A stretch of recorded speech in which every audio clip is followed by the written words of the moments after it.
Dr. Quezada, thank you for taking the time to join us.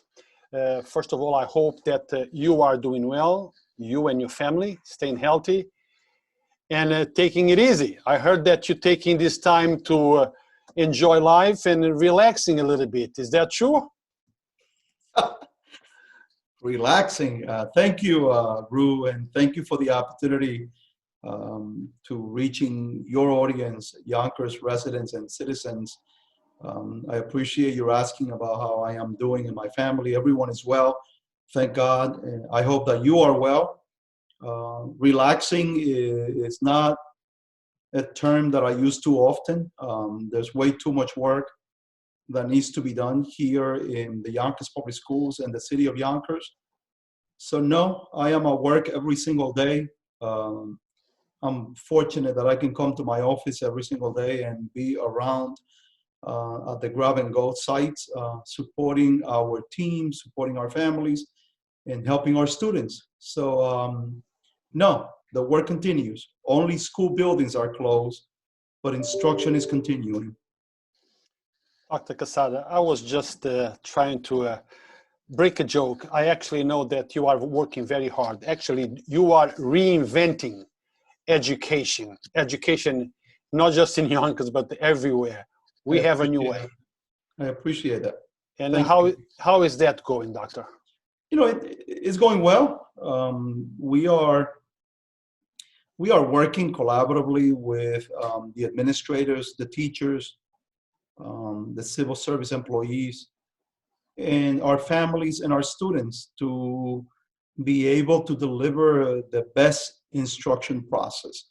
You know, just today, the administrators from School 13 and several teachers and civil service employees were distributing laptops to our students this morning. I was there with them, and we are going out of our way, and as to use your term, reinventing the work so that our students are ready to continue to learn and so that they are not left behind.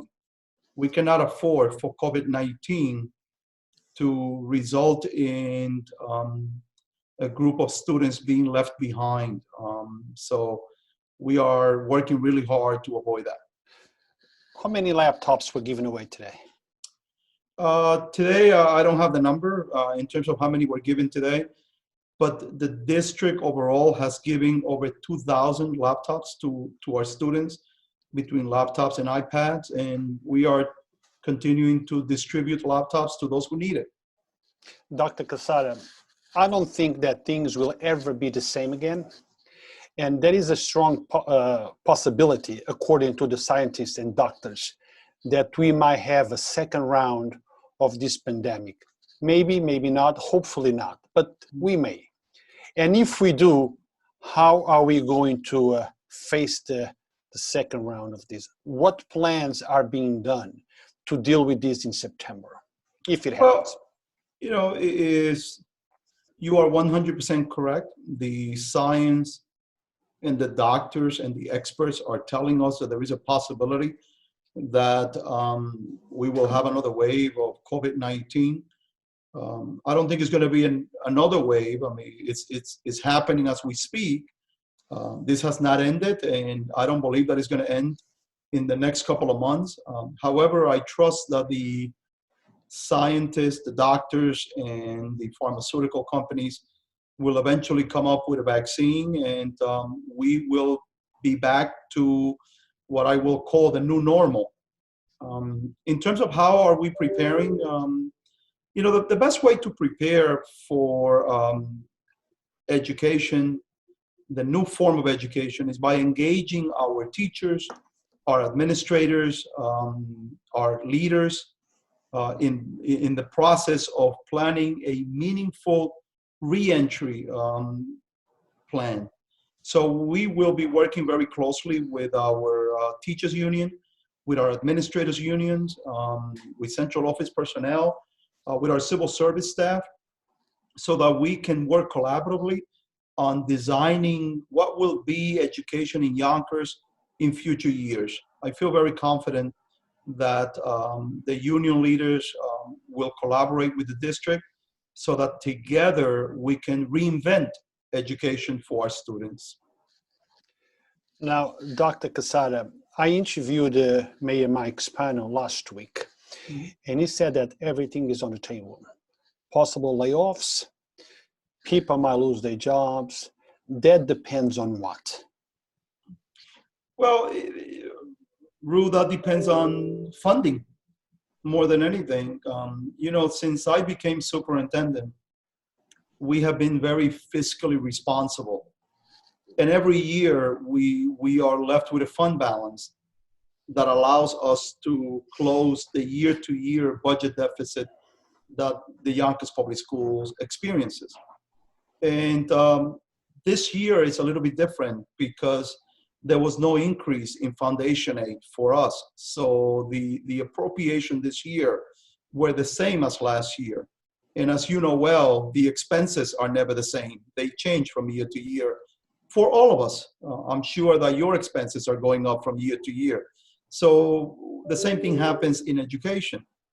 So unfortunately, after scraping our budget and removing almost everything that we had there that was not directly affecting classroom, we are still left with a $22.5 million budget gap. We looked at our budget. We have different scenarios to be able to close the budget gap. But as you know, we are a service organization. And service organization require that we have faculty and staff in it. So in education, the only way to close a budget gap is by reducing staff. We are reducing services as well. I mean, I think about $8 million in services, but then the rest needs to come from staff. So we are presenting to the city council on the 18th. We will indicate to them that unfortunately, because of our gap, we will need to abolish close to 190 positions. 190 positions. It doesn't mean that we will lay off 190 people. It actually means that we will close 190 positions, and then we will look at the retirements, and the retirements will sort of tell us how many bodies will actually have to leave the organization. Well, that's bad news. No, and I know that the milestone for the layoff, no layoffs depends on funds. But my question is, where are we in the negotiation? Is the governor, what is the governor saying in order to help Yonkers? Because we've been on bad shape for a long time with the school programs, teachers. And I don't think Yonkers can afford any more cuts. We are at the bare bone. So how are we going to manage these? I spoke with you many times, and to you, education is extremely important. But to run a public school, we need funds. How much more can we cut? There's no doubt whatsoever. I actually appreciate the way you present and the way you phrase that question. To continue to cut staff and services from the Yonkers Public Schools is irresponsible, to say the least. And we have worked very, very closely with our elected officials and with the governor's office and with the budget office and the state education department. However, because of the pandemic, the state is in a different place. I'm sure you have heard that the governor has spoken about the possibility of cutting another 20% in foundation aid. And I think that will be a total disaster for the Yonkers Public Schools. Think about the fact that another 20% in foundation aid is about $42 million for the Yonkers Public Schools. Imagine what will happen if we need to cut an additional $42 million in services and staff. You will not be able to recognize the Yonkers Public Schools. So I am a lot more concerned about the possibility of having to face a $42 million shortfall, which I think is something that we cannot allow, something that cannot happen to our students. We have done great work and the results are clear. So we just want everyone to work collaboratively. We implore to our governor to recognize that the Yonkers Public Schools are doing great work and that we cannot afford budget cuts.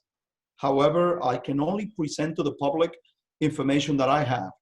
And right now, when you look at expenses and look at the revenue, you will see that we have a $22.5 million budget shortfall that we are attempting to close, and that we do not want to eliminate additional position in the Yonkers Public Schools.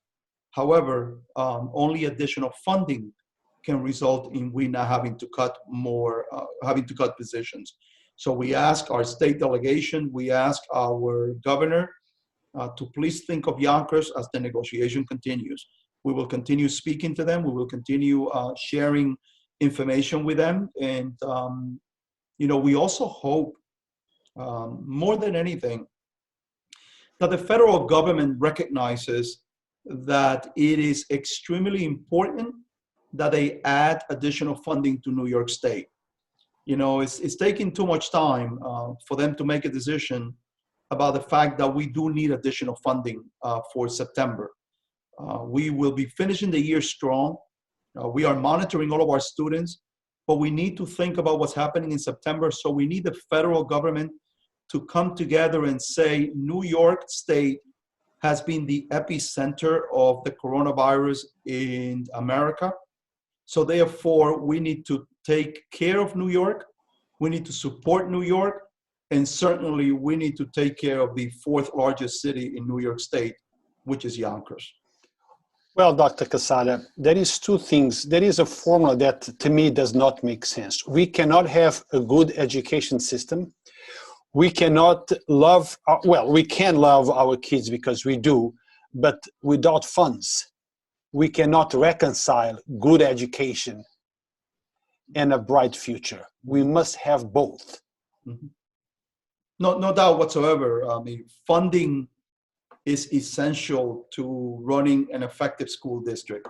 As I indicated to you before, we are a service organization, and approximately 75% of our budget goes to salaries and benefits. So unfortunately, when fundings are not available, who gets impacted? Our workforce. And who gets impacted? Those brand new teachers, those brand new administrators, those brand new counselors, young people that are eager to reimagine education with us. I have to tell you, I'm seeing some of the work that our young teachers are doing, and it is impressive. Some of the work that our new assistant principals are doing is resulting in incredible outcomes for our students. So it breaks my heart for me to have to say that I need to let them go, because we need them in our district now more than ever. We need our experienced teacher, and we need our teachers with less experience. We need our experienced administrators, and we need our administrators with less experience, because it is that combination that allows for the system to grow and for the system to reinvent itself from year to year. So work with us, work with me to ensure that everyone understands. And remember that there are three groups that impacts our budget. One is the federal government, the other one is the state, and the other one is our city. So the three of them should be looking at our budget and saying, how do we prevent budget cuts from taking place in the Yonkers Public Schools? Because ultimately, it's about our children. And the city will be in a better position if our children are in a better position.